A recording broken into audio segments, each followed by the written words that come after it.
are listening to the most comprehensive paranormal archive on the internet. Welcome to Salsido Paranormal. I'm your host, James Salsido, and tonight we have another episode of Listener Experiences. And as always, you can find everything to do with the podcast at the website, and that is salsidoparanormal.com. That's SALSIDO paranormal.com. And there you can find all the episodes of the show, along with links to social media, ways to listen, and ways to support the show, and friends of the show, including Jen, the Arcane Observer, who has her own channel, and is the co-host of this show on Saturdays, when she can join me, and other days here and there as well. And it takes care of everything here. So I believe our guest tonight, this is the first returning Listener Experiences guest here. So Matsowl, welcome back to the show. Hey James, how are you tonight?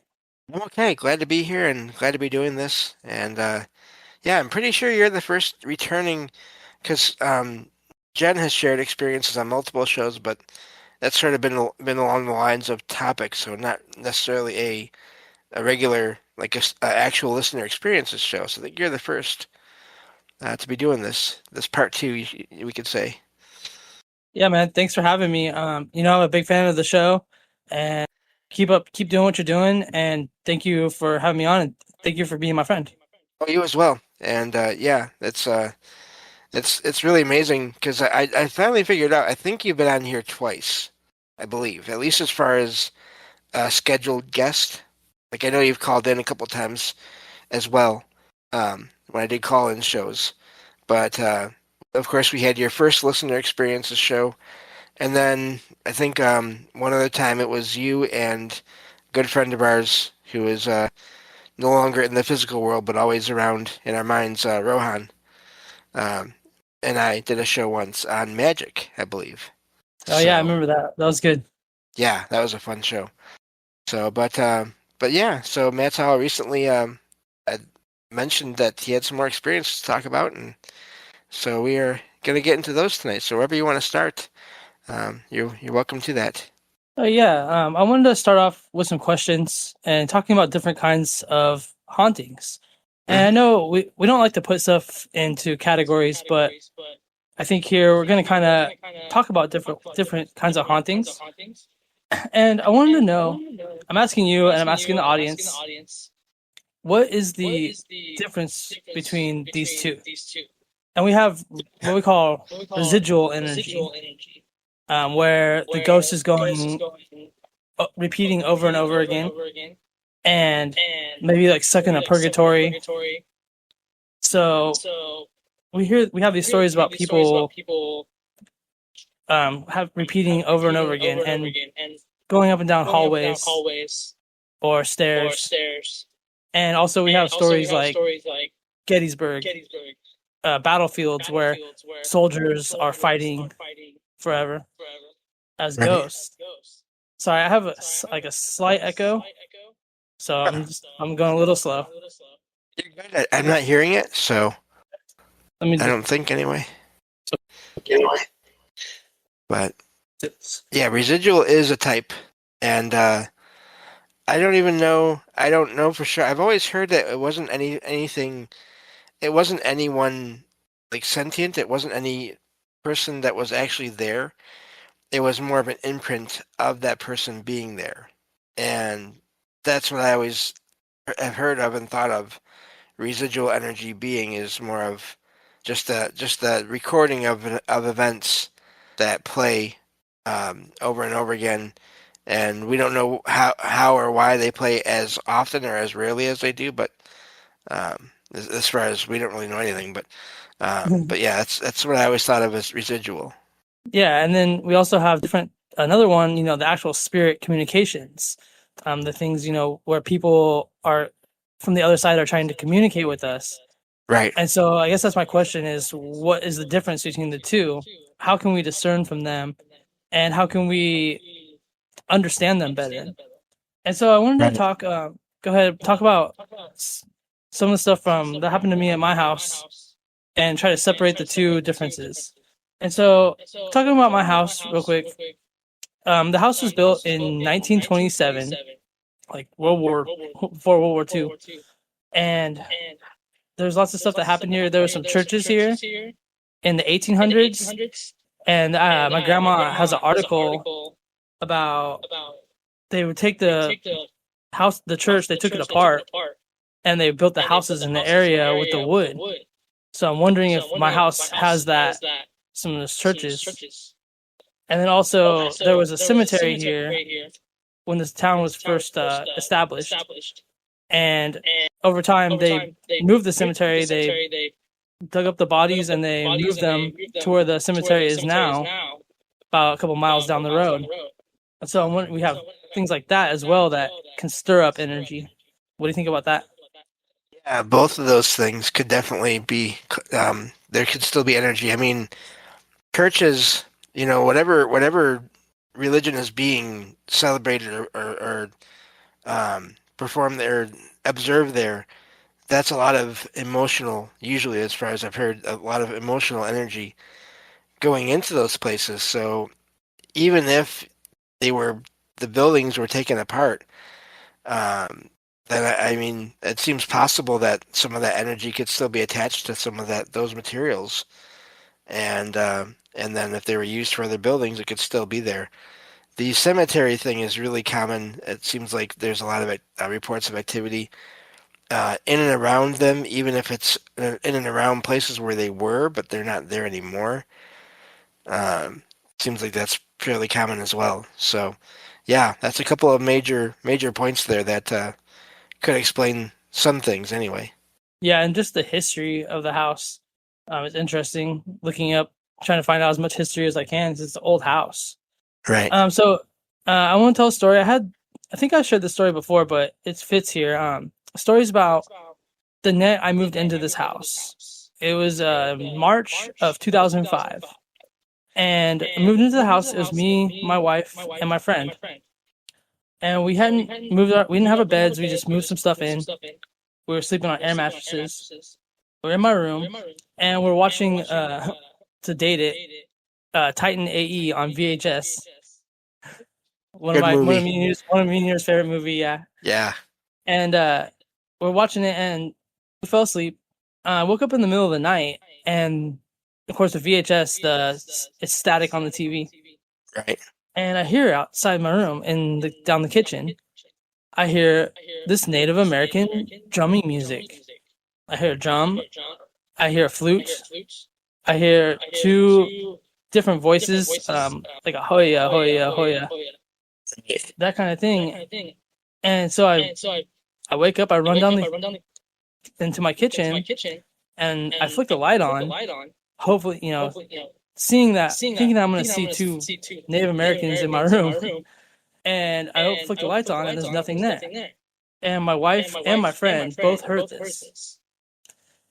So we couldn't figure out what it was. It went away. But what was this? Was this actual Native Americans, spirits, like trying to warn me, trying to protect me, maybe? Or was this actual like residual energy? This had happened thousands of years ago, and we just were picking up on it. Right. I had a weird experience with a flute sound, I don't know, a month ago or so. Here in my apartment, funny enough, now that you mentioned that, made me think of that. And it was quick. It was like 2 or 3 notes that I heard played on a flute, and it came from within this apartment. But then it played like 2 or 3 notes, and then it stopped. And I was trying to find it, where it was coming from. And every time I tried to go toward it, it would stop and start somewhere else in the apartment. And it happened like 2 or 3 times, and then it was just done, and no more since then. And I don't know what that was, but yeah, just I think that's probably gonna happen to that. We're gonna end up sharing, both of our stories here of experiences. But yeah, that reminded me of that because it's a distinct sound, when it's changing notes and everything. It's not like it's just a vent, air from a vent or whatever. It's a distinct sound. It's the Pied Piper, James. Yeah, yeah, trying to take me somewhere. Who knows? But yeah. Yeah, and so after that happened, I researched the Native Americans in my area, the Padwin Indians, the PADWIN Indians, researched them where I'm from, and I print out a picture, and I have a little space, a little table where I burn incense and sage, and a little picture of the Padwin Indians to kind of honor and respect that those who were here before me. And Right. nothing like that has happened ever since. But that story always trips me out because it was the first night I moved in, and so I just weird stuff that happens in this house. Yeah. No, that's amazing. And I've heard of accounts like that, of people in and around places, but also even camping or visiting places outdoors and hearing those kinds of sounds, sort of moving around their tents and things like that. I've heard that as well, but I've heard it in rare cases in houses as well. Yeah, like everywhere they were everywhere, So I Right. wonder if their spirits are still here, a residual energy. Yeah, could be. So my next story, I have a story. I don't really tell this story often because it's kind of a weird story. But it's fun. It's about a few months later after we moved in. So we moved in spring, and this was summertime. So it was a nice summer day. And I wonder too, we could talk about this with the residual energy. We could talk about liminal spaces or times. And we talk about the times of day, like evening, midnight, noon, dusk and dawn. These liminal times, maybe we're able to pick up on these residual energy at those points. And so, because the story happens in the same time, each time. And so the first part is, it was a summer night. We're getting ready to eat dinner, just kind of hang out for the night. Sun is going down, but it's like a long, hot August night. And we're in my room watching TV, and I have my window open. And out of nowhere, I heard a horse. Now, it's weird for here because I do live downtown, but there's no reason for there to be horses. We don't have any farms or anything like that around. Right. And so I heard, huh? Right. Yeah, that seems weird if it's not common there. Yeah. Yeah, there's no reason for it. And so I heard this horse. I heard it trotting up and down the sidewalk, And I heard the horse neighing and, makes those weird noises with his nose. And, I ran to the window. I look outside, but I don't see anything. So I thought that was weird. And me and my wife, Lacey, we both heard it. Oh, it was weird. Like, I didn't think nothing of it. And then a couple days later, it happened again. It was the same time of night, right around dinner time. I heard a horse going up and down the road. And this time I ran outside to look. And I ran out into the street and I looked up and down, didn't see a horse. And I even remember we got into our car and started driving around looking for a horse. Didn't got far. Never saw a horse. And a couple days later, we were outside on our front porch. And at this time, we had a neighbor. The house isn't there anymore. But we had these neighbors, and they were these nice German couple, kept to themselves. And of course, I had not said anything to them. But one night, we're on our front porch, and my neighbor runs out, and he starts looking up and down the street.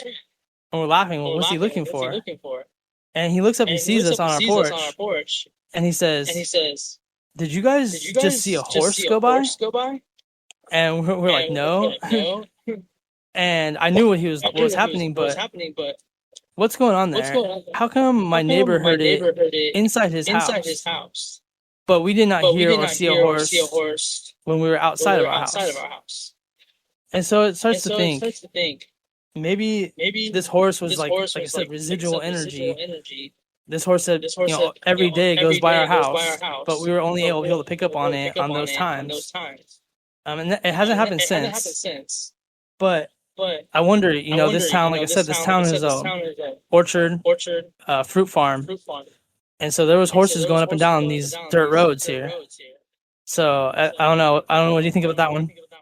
Yeah, it does seem like if there were, at one point, a lot of them around, then that could be the amazing thing or the odd thing about residual energies and experiences like that is the way they'll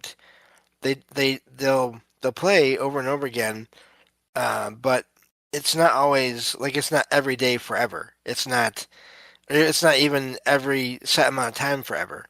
It does seem to start and stop. And I do wonder if, and I've heard this before, that maybe certain other energies or emotions or there could be things that maybe trigger these things to happen. And that's why they only happen here and there. Even when they do happen around that same time, like you said, every the times that they did happen, it was around the same time every day, which is fascinating. But yeah, that does seem to make sense that it could be residual, given the fact that it was an orchard and there were horses that used to go through. I've even heard of people hearing sounds of horses just going through like down the hallway in their house. A couple of times I've heard this over the years. Get the hell out of me. Yeah, it did them too.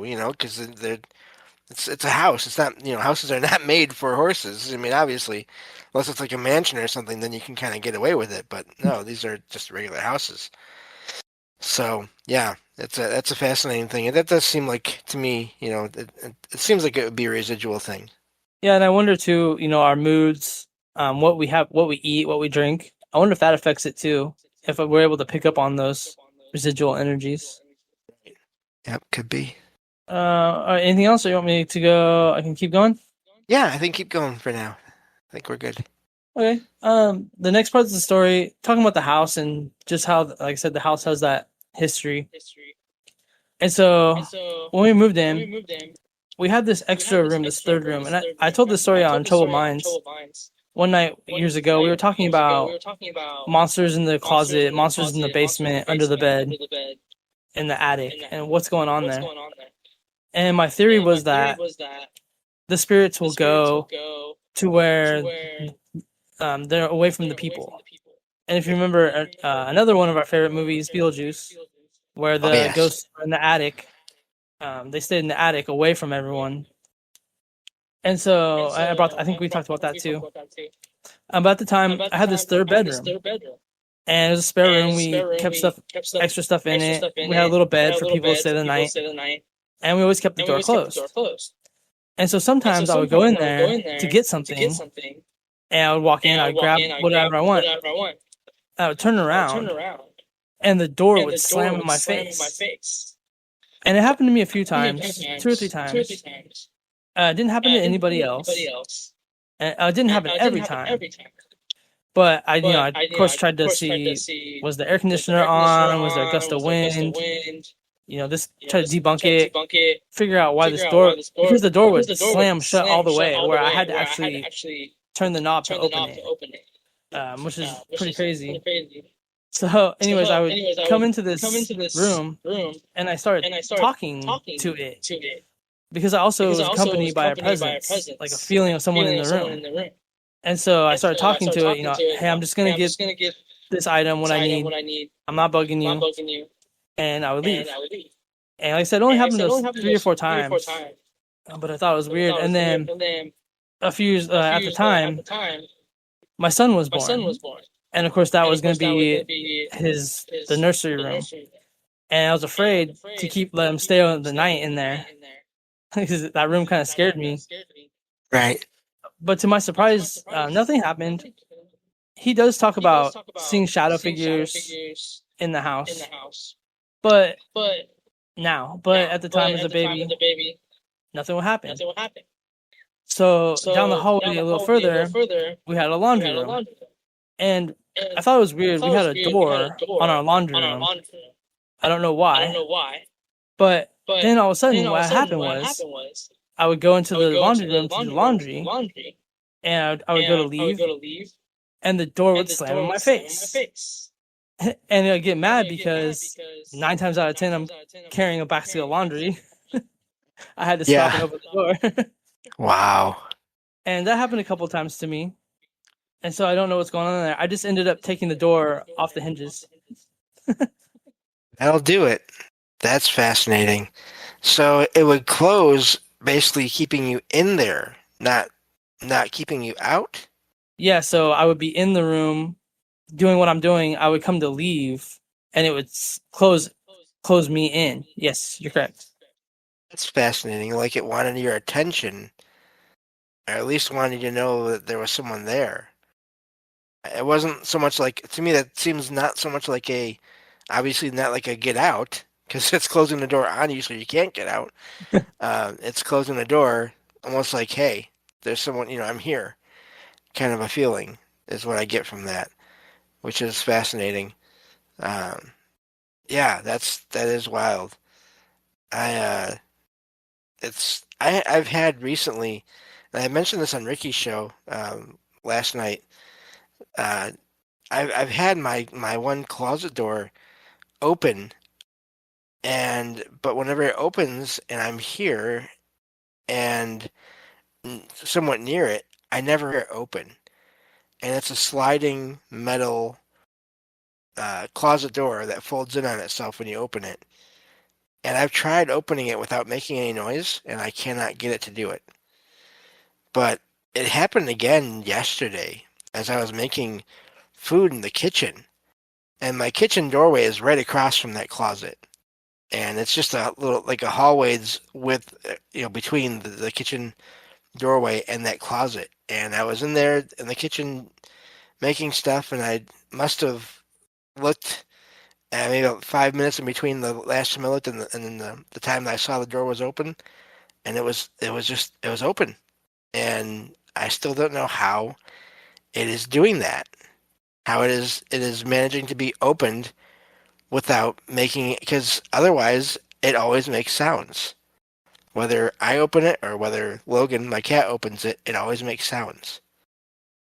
Yeah, it's a great So story. I'm wondering if we need to set up some sort of like a camera, see what's going on there, see yeah, if it's an accident or is something mundane happening. But to me, it does definitely sounds paranormal, like something's trying to get your attention.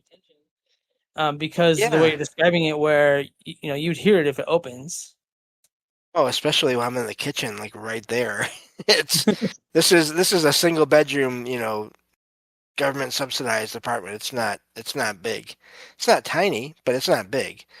But yeah, but no, and I do think, it is an accurate thing, and I've heard about this over the years that spirits will go and find places where people are not around much in a building, and that's where they will stay. I mean, that, Beetlejuice aside, it is a great movie, but there were some things in there, like the fact that the Maitlands stayed in the attic. That's not uncommon. A lot of activity will happen in these out of the way spaces, like attics or basements. Yeah, and it makes me think too about how much force it would take to open that door. Almost like reminds me of the movie Ghost with Patrick Swayze, where the guy's trying to teach him how to push can across the with it as a ghost. How much energy it would take to open that door. And I'm wondering if maybe the person that lived there before you or longer away like to have it open all the time, and they're just Could mad be, because you keep closing it. could be, yeah. It's yeah, I don't know. And it's funny because everything that's happened. I mean, aside from a handful of experiences, everything that's happened here, I've never felt anything bad, anything angry, anything that I didn't like in this apartment. Everything has been very, um, you know, neutral to sometimes positive.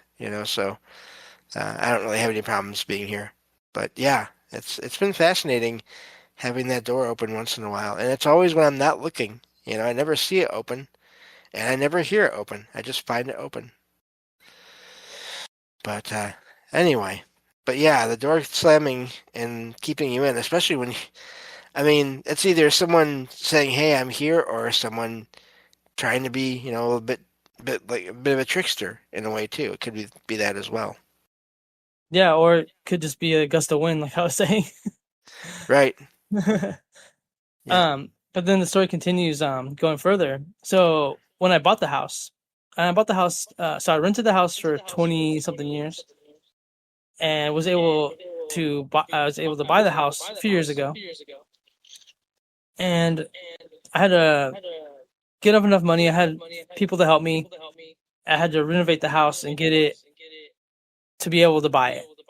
So Right. we renovated the house. Everything was new. Painted the house, new windows, new doors, new roof.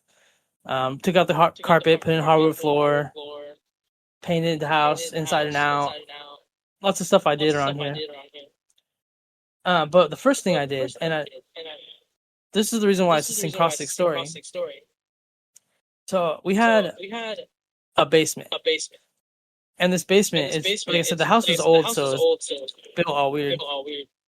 But the door to the basement was in the kitchen. And this basement, it would flood in the wintertime, so I had to buy a pump to pump the water out.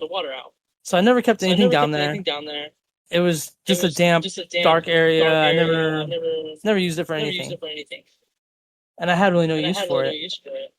Now in 2017, an earthquake hit a town by me and rocked my house and created a giant, like a 4-foot fissure across the bottom of my basement. And so when the inspectors came to remodel the house, they saw this. They said, "Why would you buy a house that's got a cracked foundation?" So they brought in all their experts, their cement experts and foundation experts, talking about how they're going to fix it with bracers and cement and all this stuff. And to me, I said, that sounds like a lot of money. How about, I don't use the basement. How about we just fill it in with cement? Just turn it into a giant cement block at the bottom of my house. And they were fine with that. And I remember specifically because it was the first thing that happened after I bought the house. So I was happy. And so they brought a cement truck with a pump, and they pumped the door thing through my window in my kitchen and filled up this basement with cement. And like I said, I remember specifically that day. Then later that night, I had a dream. Now in my dream, I was in my house, and it was like it was when I first moved in. There was no furniture. It was just completely empty. But there was these people in my house, and these people, they were dressed different time, like frilly clothes, frilly hats. Kind of, I don't know what time period, but not modern. And these people in my house, they were frozen like statues. Like they were frozen in ice. And so I'm walking through my house trying to, who are these people? And of course I walk into the kitchen, the basement door's open. So I go down to the basement, I walk down the stairs, and it's not filled with cement like it was in real life. So I don't know if I was started having lucid dream, but it was very vivid. I walked down the stairs, and there was a woman that was frozen and wearing this old-timey clothes, and she was handing me a wine glass with I assume it was wine, red liquid in it. And I went to go reach out to grab the glass, and I woke up to my alarm. My alarm was going off to wake me up for the day. And so I stopped to think, I told my wife about that dream. I wrote it in my dream journal. And she says, don't you understand? We froze the basement. We locked them in cement. And now they have nowhere to go. What do you think about that one? That is wild. It's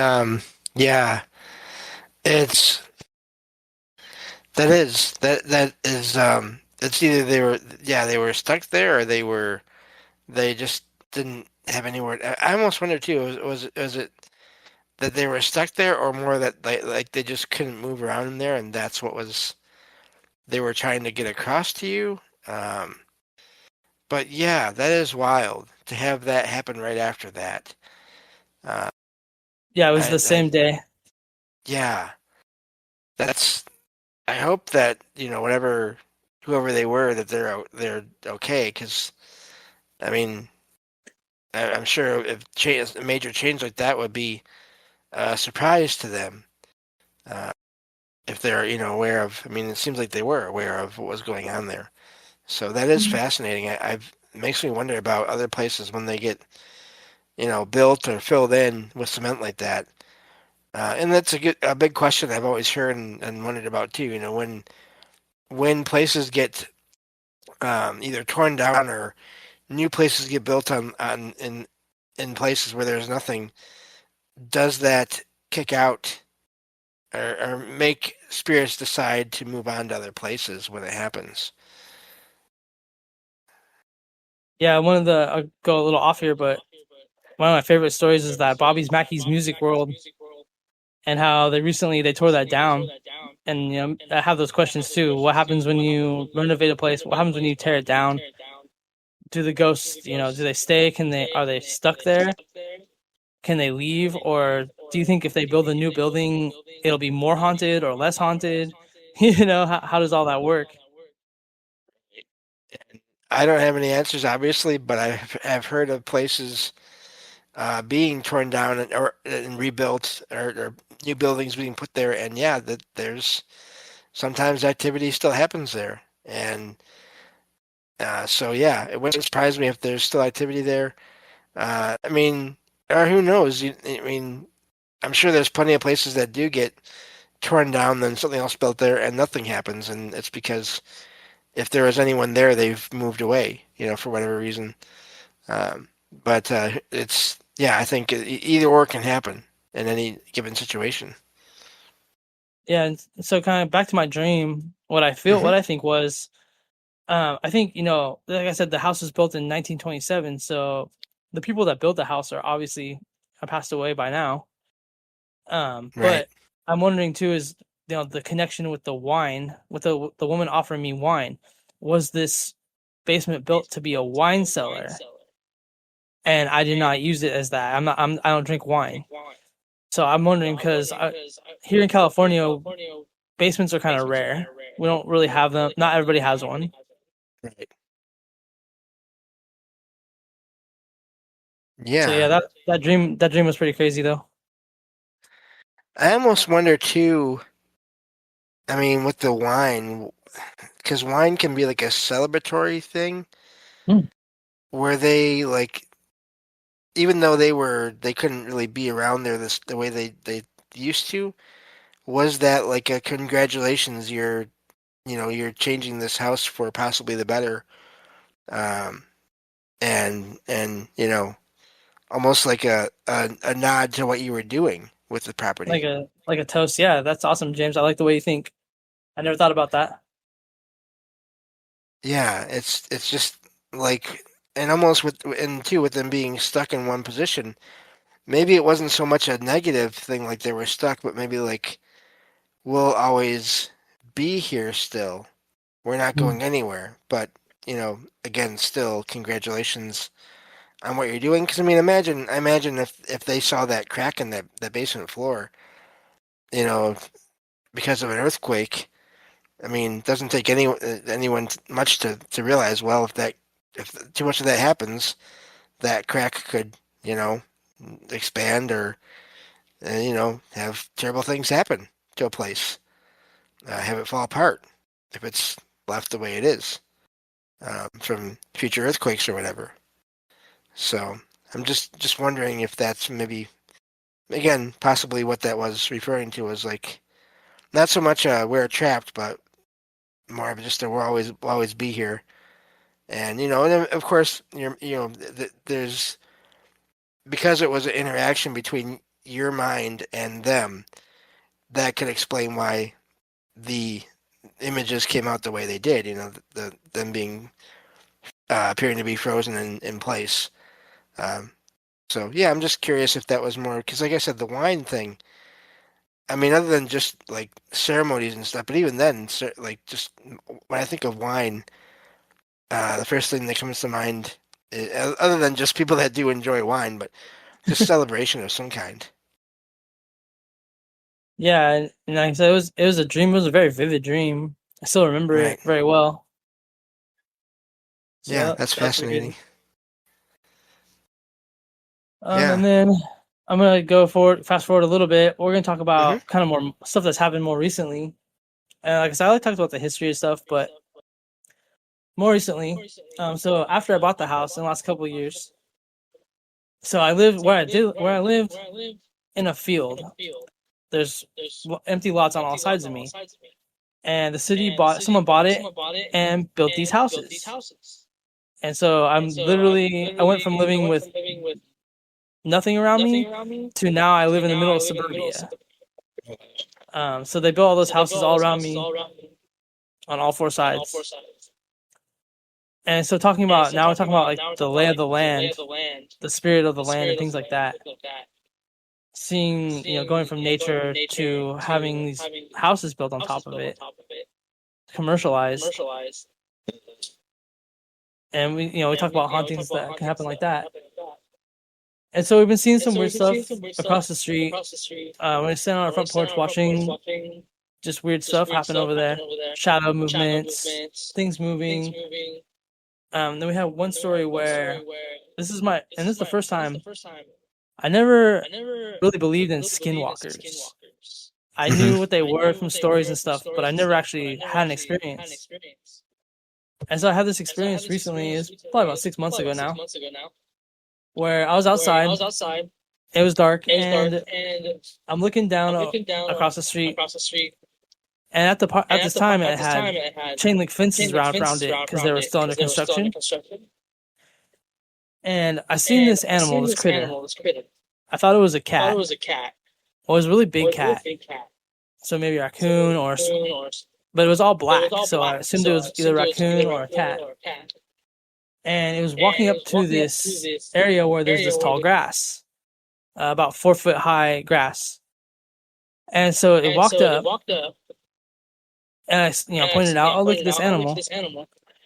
And it went into the tall grass. When it went in, its tail went into the threshold of the grass, and all of a sudden, a man stood up out of the grass. Wow. Right where the cat was, where the cat entered. And he was facing away from me. I couldn't really see any details. It was gray. I couldn't tell if it was a man or a woman, but a figure of a human. And as the cat disappeared, the man kept walking through the field, and then he went around the corner and disappeared. And it freaked me out because, like I said, there's no, it's chain link fence wrapped around it. No one was supposed to be over there. It was night. And so that story really scared me. That is wild. But it's every so often I come across accounts like that where people, their animals change into people, or people appear to change into animals, or just all these wild things that people have experiences with, and so I don't doubt it at all. Yeah, that's something.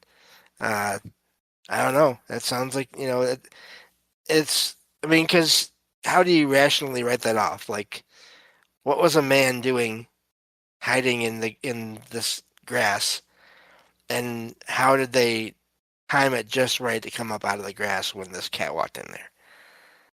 Like, there's just, to me, that doesn't make sense for it to be anything, like a regular person or whatever that just happened to be there and then get up at that exact moment like that. That is, yeah. I don't blame you. I hopefully that's the last time you have to deal with that. Well, like I said, that was more recently. I had another weird thing I saw over there, kind of in the same area, across the street where they're building these houses. And then another story I have about that is, like I said, more recent, where we saw, I'll say again, a humanoid figure, and it looked like the person was wearing like a wedding dress. Like they had a veil over their face, and they had a long white flowing robe. And the way that they were moving, it was like they were moving on like a Segway. Like they weren't walking, they were kind of floating. Yeah. And they floated across the dirt, across the area, and then went up and went around the houses. Me and my wife both saw it. But then the weird thing was, after it disappeared, and we were like, what was that?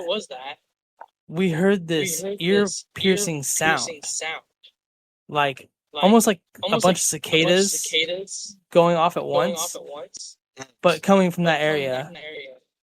And so we like freaked out and we ran back inside. Wild too. I don't know. Maybe having all those houses built there kind of stirred some energy up. And it's just reacting to all that. I mean, hopefully, like I said, it calms down. But that is, yeah, that is odd. It's weird because usually when you hear about like, it almost sounds like a woman in white type figure, but the veil, usually the woman in white, from what I've heard, you can see their hair. Like they don't usually have like a veil over their face. So It seems I like don't something know. was covering their face, but it was dark. It was nighttime, Okay, so I could be right, mistaken on that, but I feel like there was some sort of like the netting that, goes over a bride's face. But then again, right. that's so weird. Why would there be a like a random bride in the middle of the night running through a field in a construction site? Yeah, and then the sound after. Like if it wasn't for the sound after, I would almost lean toward, well, that was some spirit or some residual of a spirit, you know, somehow activated because of the construction. I don't know, but the noise makes that seem more creature or cryptid almost like, because you do hear about that in rare cases where people will see these humanoid figures like out in forests and things, and there'll be sounds, weird sounds before or after they see them. So yeah, I don't know, It that definitely, is odd. Sorry, yeah. yeah, it definitely was a sound that like get away, like stay away Right. from me. It scared us back inside our own house. And when we ran back inside our house, we were like, "What was that?" But it was like, "Don't look at me. Stay Yeah. away." Yeah, that's It something made it else. made us go back inside. Yep. Yeah, Yeah, and no, I don't blame you at all. I was actually kind of terrified. I mean, I don't know what that was, so I wasn't staying around to find out. We ran inside, and Yeah. that's the first time I told that story to anybody. Like I said, it's more recent, but like I said, I never really believed in that kind of like really like monsters like that Mhm. until I was having these experiences. So glad I could be on here and share them. Yeah. It's really odd at this point now. I don't, I am at the point where I'll believe like almost anything, just based on the amount of reports that I get or that I find. I don't get them yet, not that famous yet, but that I find online about people's experiences, with similar things to what you're talking about there. Um, I had someone ask me, like, a family member asked me recently, "Well, what don't you believe in as far as all this stuff goes?" And I just said I don't know at this point. There's just so That's a much good and so question. many reports of everything.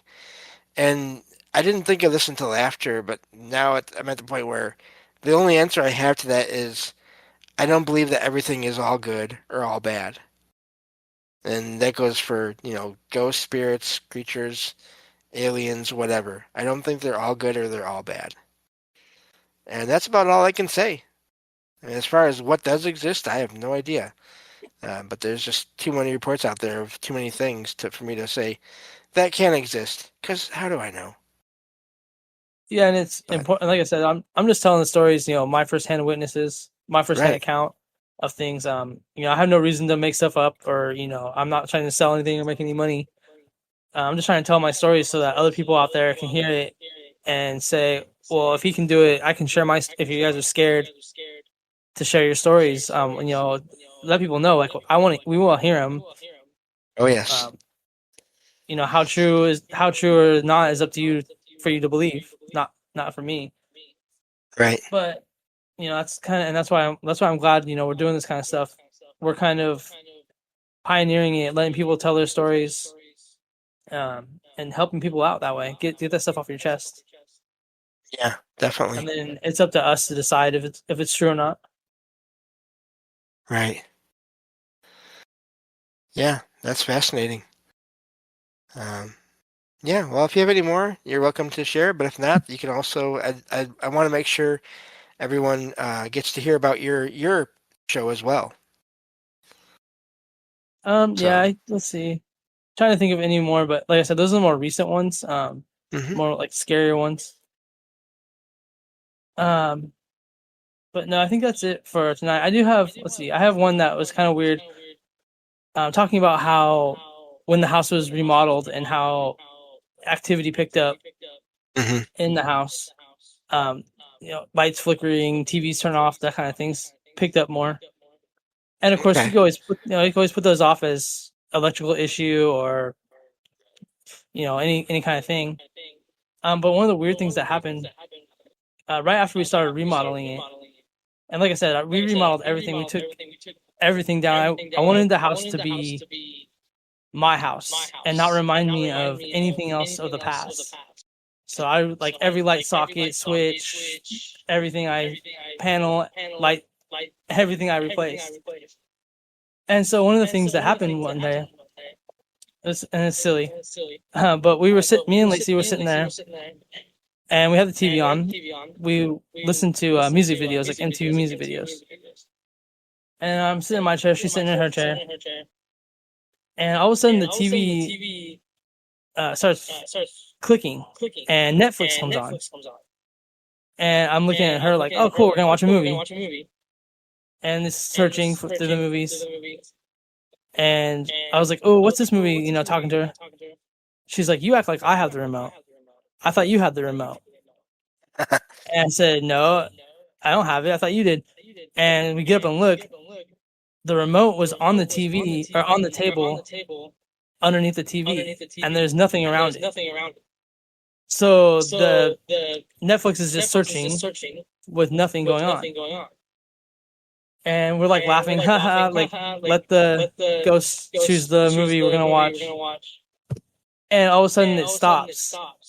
And the movie is For Those of Us About to Die. Oh, lovely. And I never heard the movie. I don't know anything about it. But we were like, yeah, we're gonna leave. We got up and left. Wow. Yeah, that is odd.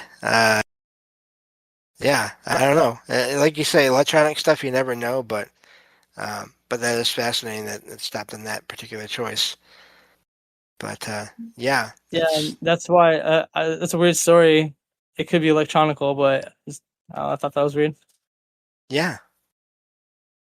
Well, if you like I said, tell everyone about your show and what you do, and we can go from there. Oh yeah, so I'm Matt from California. Featured on the Trouble Minds, the KUAP, and all that. Trouble Minds Radio Network. And you can check out templeoftheowl.com. Grateful for the people that helped me make that website. And also, I'm on the YouTube, the Spotify, and we started putting some episodes up on Rumble slowly. So yeah, templeoftheowl.com. Awesome. And right what? now, so go ahead. Sorry, yeah. I was just gonna ask what you cover, so sorry about that. Go ahead. Oh, I talk about the stuff we talk about, mostly with magic. So I collected all these books, these magic books, and I'm kind of parsing them out, making episodes about people who want to practice any kind of magic, if they're new to it, kind of doing like a 101 stuff kind of stuff, and also diving into the further, talking about magic and spirituality. I do book reviews on the books, and also we talk about haunted locations, pretty much anything paranormal, spirituality and things like that. And we're coming out with new episodes on Monday nights at 7:00. My time. And I have not listened to a ton as much as I'd like to, but I've listened to some, and it's a great show, and I recommend everyone check it out. So, but yeah, well, Thanks, thank man. you Yeah, for being here. Yeah, they're like little half-hour episodes for driving for right now. right. But yeah, eventually, like I said, I do want to start making some live shows, so it's coming. Just gotta figure out the technology, and I'll return the favor to you. Yeah, happy to be on.